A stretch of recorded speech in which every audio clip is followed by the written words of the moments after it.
காரணம் என்று கிடையாது. ஆமா, நான் அதாவது தேவைக்கு ரோகிணிக்கும் எட்டாவது பிள்ளையாக பிறந்து ஆயர்பாடி மனையிலே அசோதையிலே வளர்ந்தவன் இல்லையா?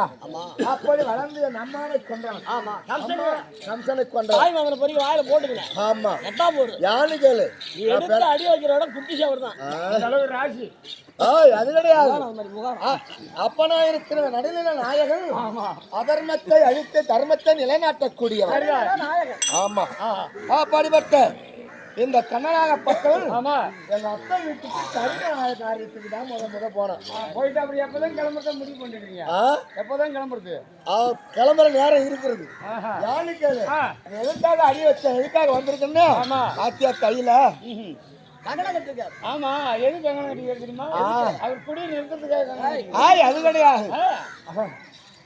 அதாவது என் தங்கையா இருக்க முடியாது. ஆமா, உமா பார்வதி உமா பார்வதி கபாலத்திற்கு உதிரம் சாடிக்க வேண்டும்.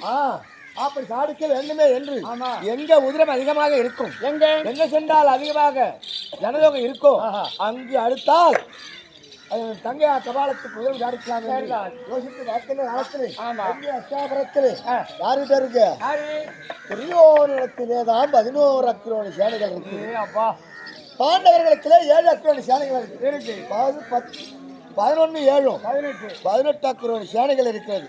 அப்படி என்று என் தங்கைக்கு வாக்கு கொடுத்ததும் பிற்காலம் கால் அரை முக்கால் முழு இப்படி என்று உதவி சாதிக்க வேண்டி இங்க என் அத்த மக்களை ராஜாக்களை எடுத்திருக்கிறாய் இல்லையா? எப்படி ஆகிலும் கொஞ்சம் கொஞ்சமா நகர்த்திட்டு வரேன். என்றைக்கு அதற்கான நேரம் வரும் அப்படி என்று காத்துக் கொண்டிருக்கிறேன். அதோடு இந்த அப்பன் நடுநிலை நாயனா இருக்க கண்ணான் கோவிந்தன் என்ன செய்தும் தெரியுமா?